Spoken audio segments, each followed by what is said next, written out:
बोलिए श्यामगिरी माता जी की, बोलिए संत श्री लक्ष्मीदास जी भगवान की।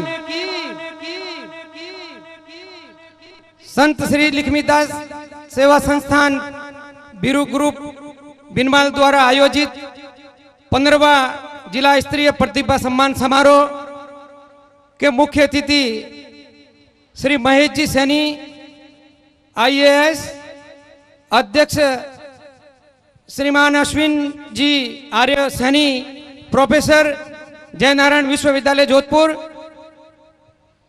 अति विशिष्ट अतिथि श्री बाबूलाल जी देवड़ा, प्रोफेसर महिला महाविद्यालय जालोर,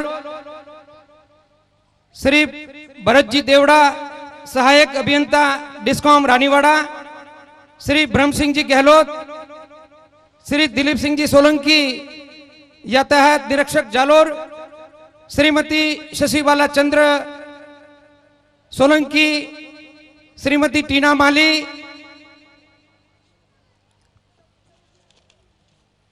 श्री जरूपा राम जी उपाध्यक्ष नगर पालिका बिनमाल, श्री भगवानाराम जी किसान नेता साचोर, श्री भारताराम जी अध्यक्ष छात्रावास माली समाज बिनमाल, श्री गुमानमल जी परमार अध्यक्ष माली समाज सेवा संस्थान बिनमाल, श्री भवरलाल जी कस्तूर जी शिव शक्ति बिनमाल, श्री लस्सीराम जी परमार गोल उमेदाबाद, श्री सिहल माली साहब बिनमाल, श्री सावलाराम जी मीडिया प्रवक्ता बिनमाल, श्री भारताराम जी साचोर, श्री मिठालाल जी जांगीड़ उद्घोषक और यहाँ विराजमान सभी सम्मानीय सभी जगह से माली समाज के समस्त जिलों से और सभी गांव से पधारे हुए संस्था के अध्यक्ष पदाधिकारीगण और यहाँ विराजमान मेरे बुजुर्ग समाज के मेरे युवा भाइयों, और बहुत ही आज मैं मातृशक्ति के दर्शन देखकर बहुत खुश हूं कि यहाँ पर आज इतनी तादाद में मेरी मातृशक्ति यहाँ विराजमान, मेरी माताएं बहनें प्यारे बेटियां और छोटे छोटे हमारे प्यारे समाज के विद्यार्थी और इलेक्ट्रॉनिक एवं प्रिंट मीडिया के मीडिया कर्मी और इस आयोजन के जिन्होंने इतना बड़ा बेड़ा उठाकर 15 वर्षों से लगातार इतना बढ़िया आयोजन करते हैं। इसके अध्यक्ष श्री छगाराम जी साखला, कोषाध्यक्ष श्री पारसमल जी साखला, सचिव श्री भवरलाल जी सोलंकी, और इस कार्यक्रम को इतना अच्छा बनाने हेतु ऐसे यहाँ विराजमान सम्मानीय सभी भामाशाहों को इस कार्यक्रम के शुभ अवसर पर मैं बहुत बहुत बधाई देता हूं। साथ ही आज मुझे यह देखकर इतनी बड़ी खुशी हुई कि वास्तव में बिनमाल में बीरू ग्रुप के द्वारा ये आयोजन जब भी होते हैं तो हम देखकर और अखबार के माध्यम से हमेशा देखकर बड़ी खुशी होती है कि हमारी समाज में बहुत अच्छा कार्य यहाँ हो रहा है। लेकिन वास्तव में आज यहाँ आकर मुझे इतनी खुशी हुई कि इसी तरह के कार्यक्रम अपने समाज के हर क्षेत्र में होना चाहिए। और शिक्षा के बिना अंधकार है और शिक्षा के साथ साथ संस्कार के बिना भी अंधकार है। आप हमारे बच्चों को बहुत अच्छी शिक्षा देते हैं और साथ में संस्कार नहीं हो तो वो शिक्षा किस काम की। मेरे प्यारे भाइयों और यहाँ विराजमान मातृशक्ति को मैं एक कहना चाहूंगा कि शिक्षा के बिना क्या परेशानियां झेलनी पड़ती है, मैं मेरे खुद के ऊपर जो गुजरी है वो एक संक्षेप में आपको बात बताना चाहूंगा कि शिक्षा अनिवार्य क्यों है। मैं 1986 की बात करना चाहता हूं। 1986 सिरोही के अंदर यहां पर विराजमान काफी लोग मुझे पहचानते हैं कि मेरा बाबा रामदेव होटल के नाम से एक व्यवसाय है सिरोही में।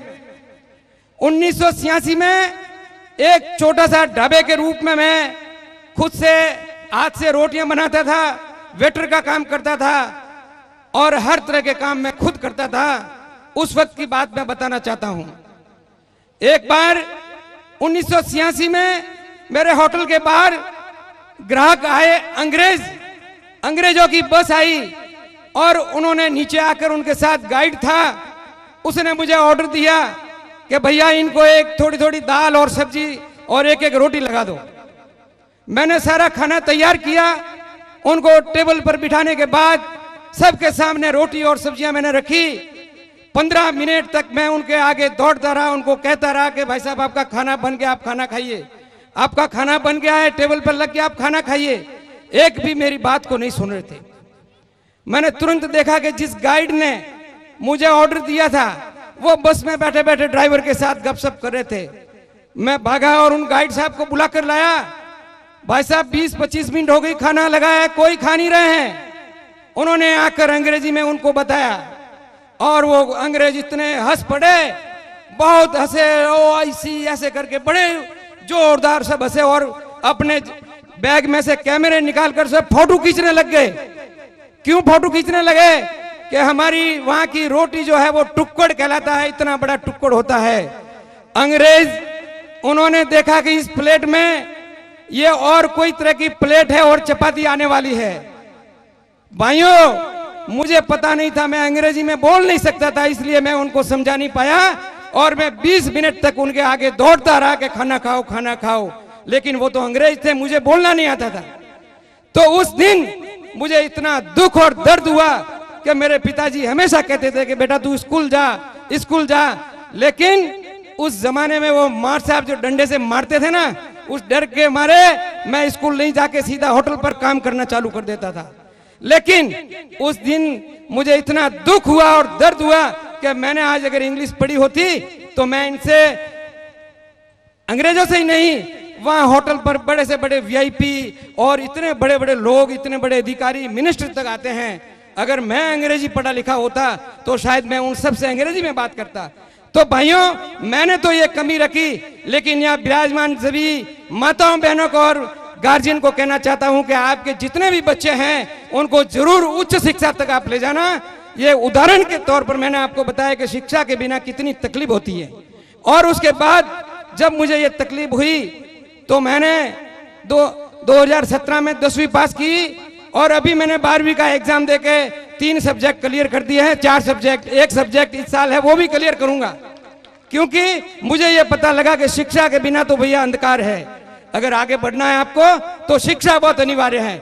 और शिक्षा को लेकर जो बीरू ग्रुप जो कार्य कर रहा है, हमारे भामाशाह जो कार्य कर रहे हैं, आज यहाँ विराजमान सैनी साहब और इनके साथ जो भाई साहब बैठे हैं, आप बहुत बड़ा शिक्षा के ऊपर जो आईएएस के लिए, आरएस के लिए जितनी जो आप सेवाएं दे रहे हैं, मैं उन सभी को बहुत बहुत कोटि कोटि नमन करता हूं। और इसी तरह जिस दिन हमारे समाज के सभी भामाशाह आगे बढ़ेंगे और शिक्षा के ऊपर सभी सहयोग करेंगे, उस दिन हमारी समाज पीछे नहीं होगी। क्योंकि हमारी समाज में कलेक्टरों की आवश्यकता है, पुलिस अधिकारियों की आवश्यकता है, डॉक्टरों की, इंजीनियर और बड़े बड़े अधिकारियों की आवश्यकता है। इसलिए इस मौके पर ज्यादा नहीं कहते हुए मैं इतना ही कहना चाहूंगा कि शिक्षा के बिना अंधकार है और आप लोग भामाशाह से भी मिलकर जो कार्य कर रहे हैं, मैं आपका एक बार पुनः बहुत बहुत धन्यवाद। और आज जो मुझे यहाँ बुलाकर सम्मान दिया, आपने इतना बड़ा मंच दिया, मैं आपका बहुत बहुत आभारी हूँ। धन्यवाद। खूब खूब धन्यवाद रघु भाई देवड़ा साहब का कि आपकी इस वाणी का क्या जवाब दूं, आपकी इस वाणी का क्या जवाब दूं और हंसती ललखाती आंखों को क्या हंसी ख्वाब दूं। मैं माली होता तो गुलाब देता, आप तो स्वयं गुलाब है, आपको क्या गुलाब दे। ये रघु भाई ने जो होटल की बात कही, बाबा रामदेव होटल सिरोही, हम सबने नाम सुना है, सब वहां जहां भी चुके हैं। और अभी हाल ही में प्रधानमंत्री नरेंद्र भाई मोदी जब आए थे सुमेरपुर में, तब उन देखिए नेताओं के पास में समय कम होता है, तो भोजन जब पैक करके उनका जो लिया गया था वो इसी होटल से लिया गया था। ये गर्व की बात है हमारे लिए। जोरदार तालियां बाबा रामदेव होटल के मालिक आदरणीय रघु भाई के लिए।